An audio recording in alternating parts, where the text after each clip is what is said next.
Cambridge English, IELTS 13, Tests 1 to 4. Published by Cambridge University Press and Uckles, 2018. This recording is copyright. CD 1. Test 1. You will hear a number of different recordings, and you will have to answer questions on what you hear. There will be time for you to read the instructions and questions, and you will have a chance to check your work. All the recordings will be played once only. The test is in 4 sections. At the end of the test, you will be given 10 minutes to transfer your answers to an answer sheet. Now turn to Section 1.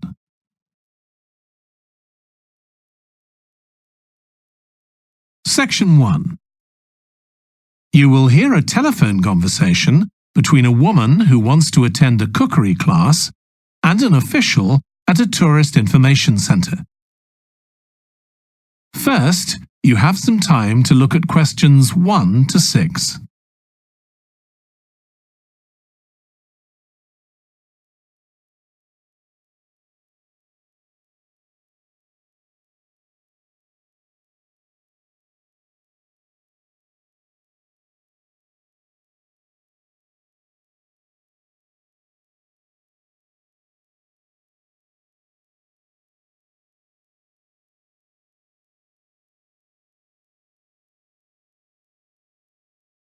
You will see that there is an example that has been done for you. On this occasion only, the conversation relating to this will be played first. Hello, Tourist Information Centre. Mike speaking. How can I help you? Oh, hi. I wanted to find out about cookery classes. I believe there are some one-day classes for tourists. Well, they're open to everyone, but tourists are always welcome. OK, let me give you some details of what's available. There are several classes. One very popular one is at the food studio. The first cooking class is at the food studio, so studio has been written in the space. Now we shall begin. You should answer the questions as you listen because you will not hear the recording a second time. Listen carefully and answer questions 1 to 6. Hello, Tourist Information Centre. Mike speaking. How can I help you? Oh, hi. I wanted to find out about cookery classes. I believe there are some one-day classes for tourists. Well, they're open to everyone, but tourists are always welcome. OK, let me give you some details of what's available. There are several classes. One very popular one is at the food studio. OK. They focus on seasonal products, and as well as teaching you how to cook them, they also show you how to choose them. Right, that sounds good. How big are the classes? I'm not sure exactly, but they'll be quite small. And could I get a private lesson there? I think so. Let me check. Yes, they do offer those. Though, in fact, most of the people who attend the classes find it's a nice way of getting to know one another. I suppose it must be, yes. And this company has a special deal for clients where they offer a discount of 20% if you return for a further class. OK, but you said there were several classes. That's right. Another one you might be interested in is Bond's Cookery School. They're quite new. They just opened 6 months ago, but I've heard good things about them. They concentrate on teaching you to prepare healthy food, and they have quite a lot of specialist staff. So, is that food for people on a diet and things like that? I don't know if I'd be interested in that. Well, I don't think they particularly focus on low-calorie diets or weight loss. It's more to do with recipes that look at specific needs, like including ingredients that will help build up your bones and make them stronger, that sort of thing. I see. Well, I might be interested. I'm not sure. Do they have a website I could check? Yes. Just key in the name of the school. It'll come up. And if you want to know more about them, every Thursday evening they have a lecture at the school. It's free, and you don't need to book or anything. Just turn up at 7:30. And that might give you an idea of whether you want to go to an actual class. Before you hear the rest of the conversation, you have some time to look at questions 7 to 10.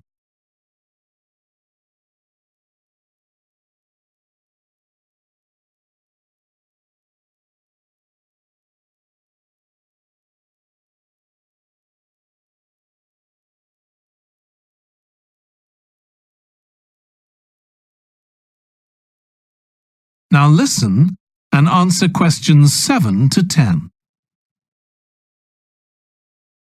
OK, there's one more place you might be interested in. That's got a rather strange name. It's called the Aretsa Centre. That's spelled A-R-R-E-T-S-A. OK. They've got a very good reputation. They do a bit of meat and fish cookery, but they mostly specialise in vegetarian dishes. Right. That's certainly an area I'd like to learn more about. I've got lots of friends who don't eat meat. In fact, I think I might have seen that school today. Is it just by the market? That's right. So they don't have any problem getting their ingredients. They're right next door. And they also offer a special 2-hour course in how to use a knife. They cover all the different skills, buying them, sharpening, chopping techniques. It gets booked up quickly, though, so you'd need to check it was available. Right, well, thank you very much. I'll go and check that out. That is the end of section 1.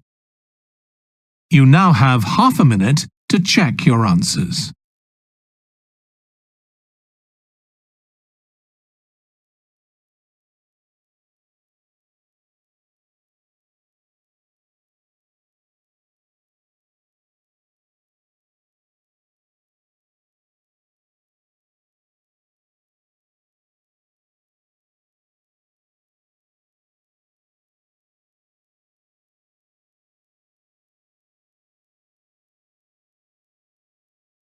Now turn to section 2.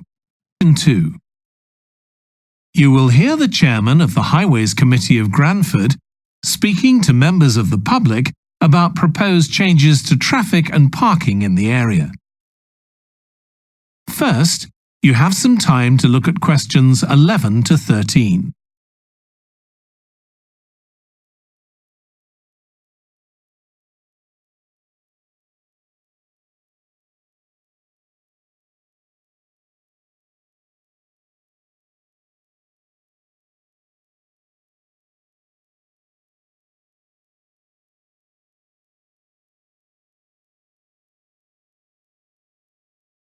Now listen carefully and answer questions 11 to 13. Good evening, everyone. My name's Phil Sutton, and I'm chairman of the Highways Committee. We've called this meeting to inform members of the public about the new regulations for traffic and parking we're proposing for Granford. I'll start by summarising these changes before we open the meeting to questions. So, why do we need to make these changes to traffic systems in Granford? Well, we're very aware that traffic is becoming an increasing problem. It's been especially noticeable with the increase in heavy traffic while they've been building the new hospital. But it's the overall rise in the volume of traffic of all kinds that's concerning us. To date, there's not been any increase in traffic accidents, but that's not something we want to see happen, obviously. We recently carried out a survey of local residents, and their responses were interesting. People were very concerned about the lack of visibility on some roads due to cars parked along the sides of the roads. We'd expected complaints about the congestion near the school when parents are dropping off their children or picking them up. But this wasn't top of the list, and nor were noise and fumes from trucks and lorries, though they were mentioned by some people. We think these new traffic regulations would make a lot of difference, but we still have a long way to go. We've managed to keep our proposals within budget, just so they can be covered by the council, But of course it's no good introducing new regulations if we don't have a way of making sure that everyone obeys them. And that's an area we're still working on with the help of representatives from the police force. Before you hear the rest of the talk, you have some time to look at questions 14 to 20.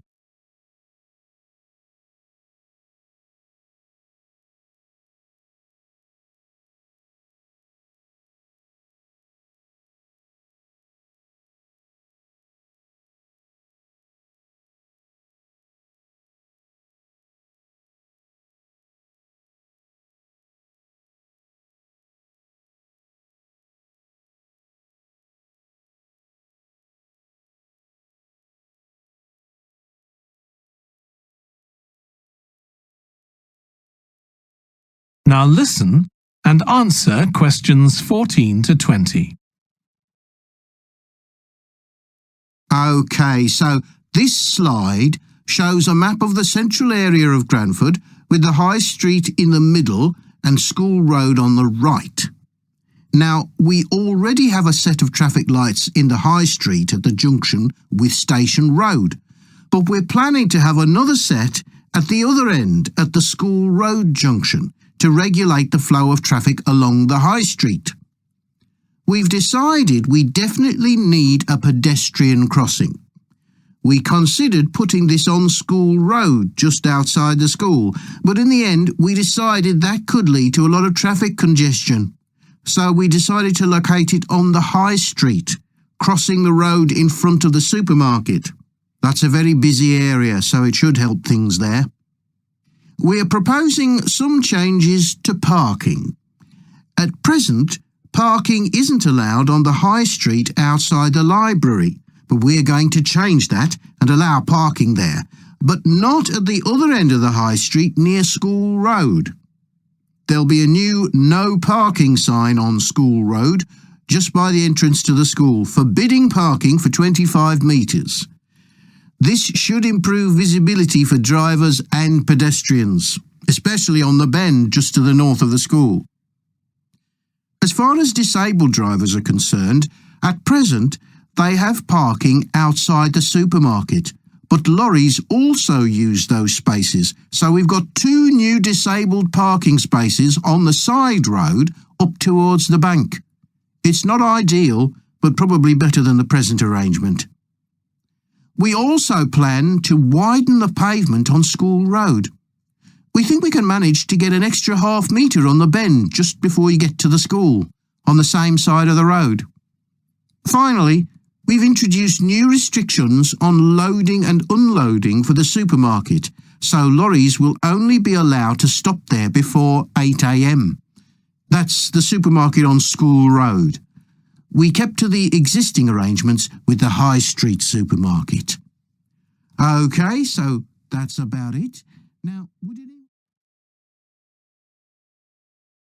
That is the end of section 2. You now have half a minute to check your answers.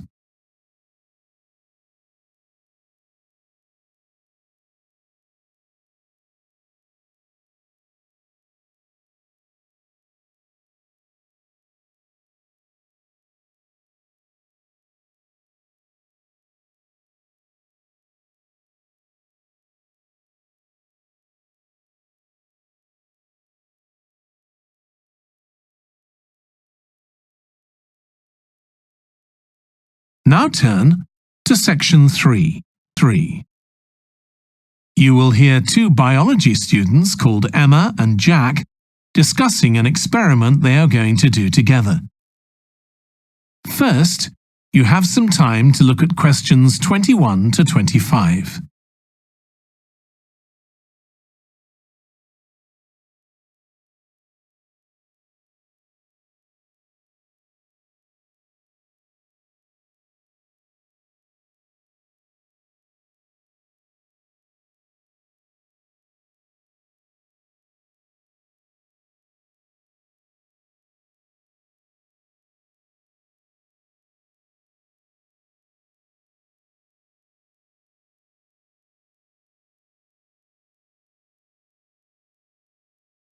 Now listen carefully and answer questions 21 to 25. We've got to choose a topic for our experiment, haven't we, Jack? Were you thinking of something to do with seeds? That's right. I thought we could look at seed germination, how a seed begins to grow. OK. Any particular reason? I know you're hoping to work in plant science eventually. Yeah, but practically everything we do is going to feed into that. No, there's an optional module on seed structure and function in the 3rd year that I might do. So I thought it might be useful for that. If I choose that option, I don't have to do a dissertation module. Good idea. Well, I thought for this experiment, we could look at the relationship between seed size and the way the seeds are planted. So we could plant different sized seeds in different ways and see which grow best. OK. We'd need to allow time for the seeds to come up.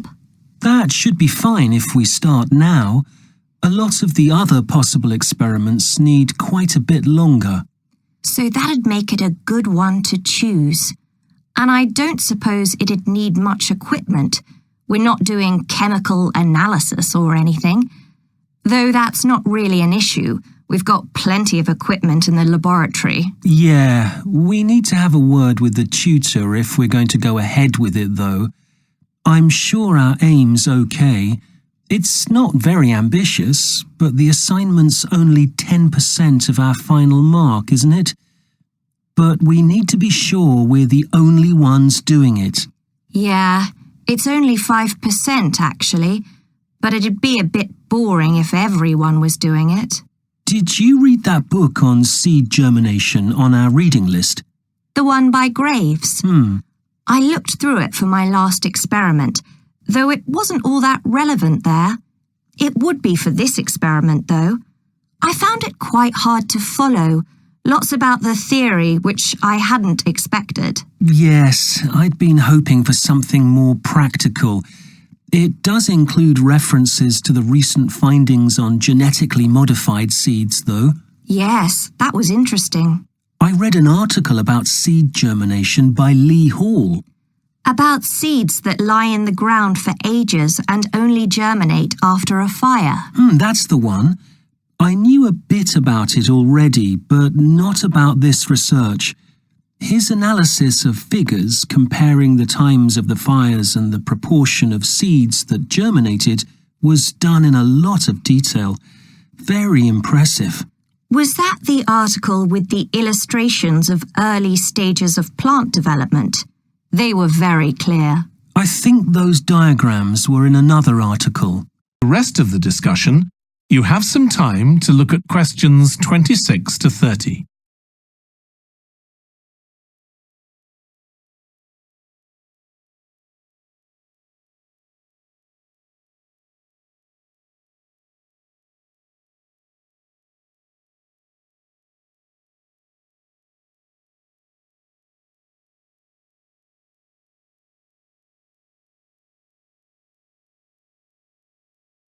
Now listen and answer questions 26 to 30.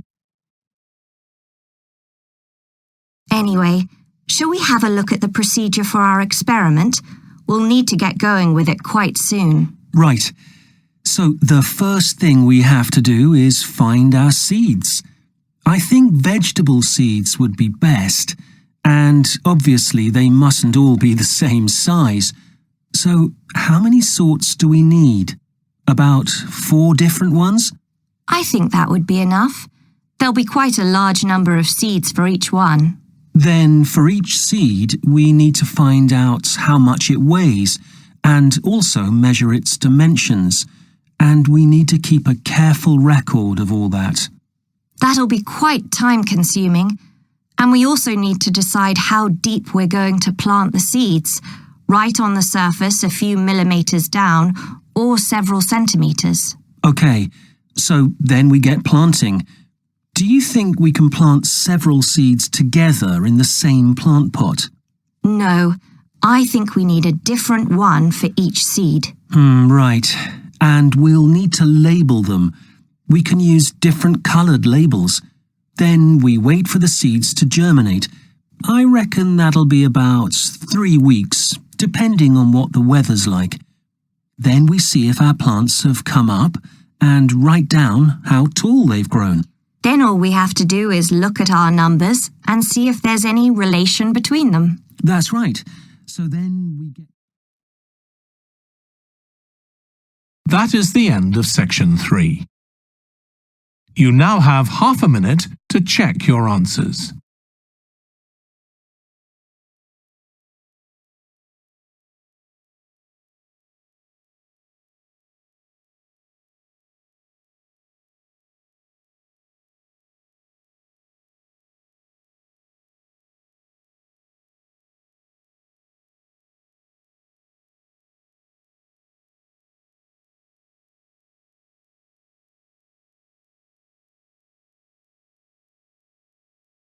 Now turn to Section 4. Section 4.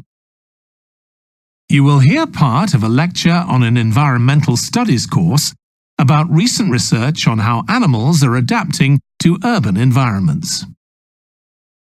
First, you have some time to look at questions 31 to 40.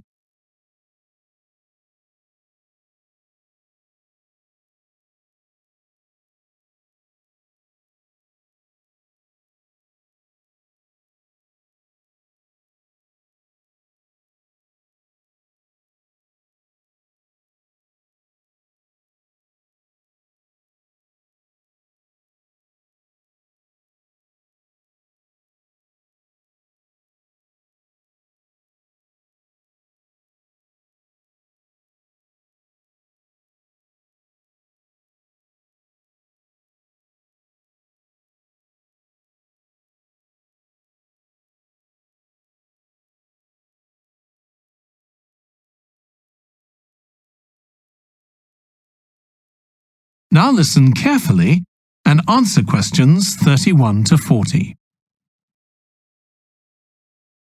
Hi.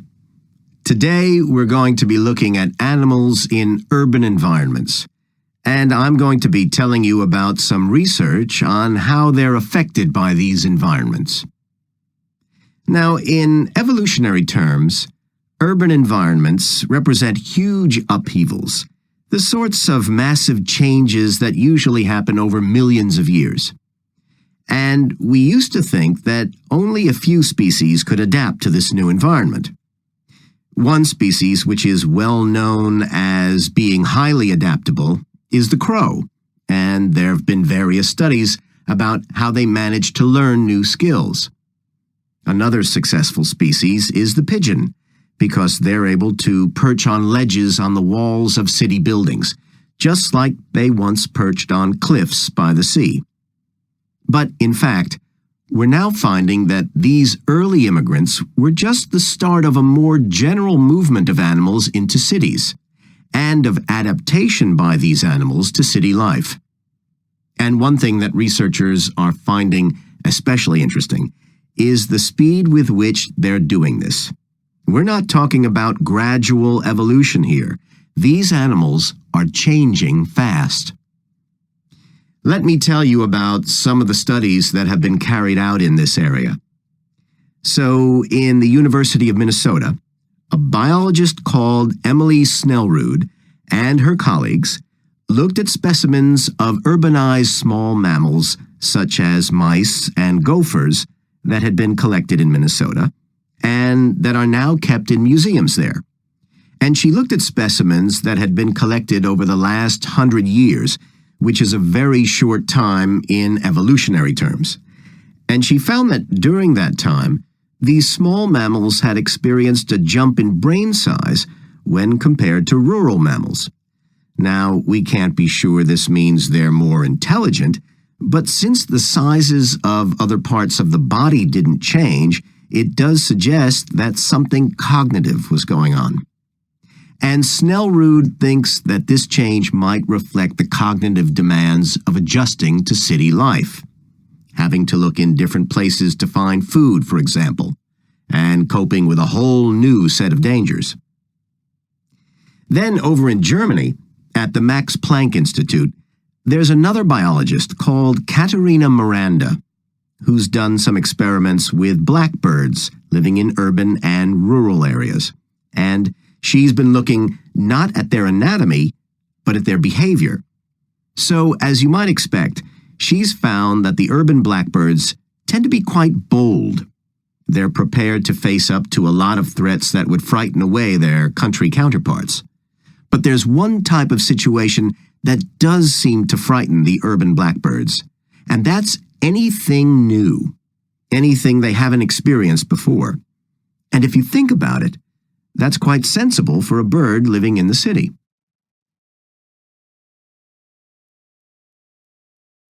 Jonathan Atwell, in Indiana University, is looking at how a range of animals respond to urban environments.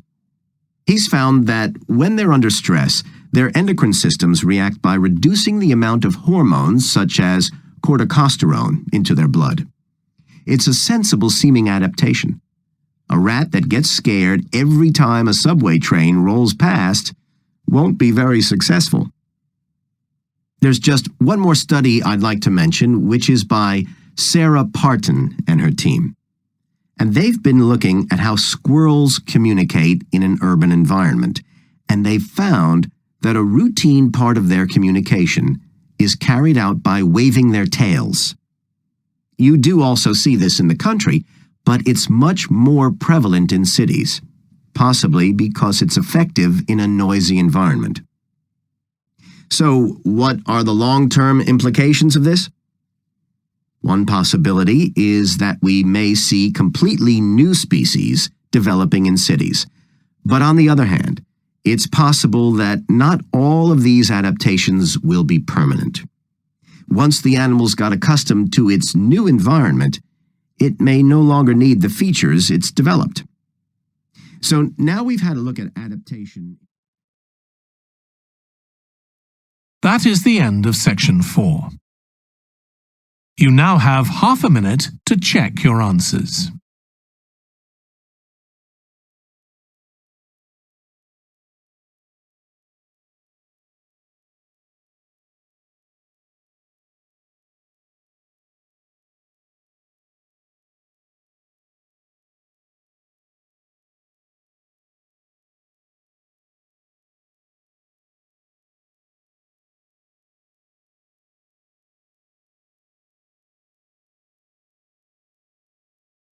That is the end of the listening test.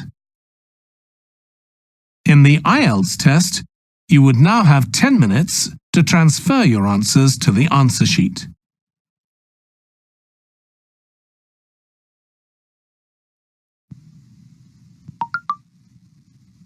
Section 2.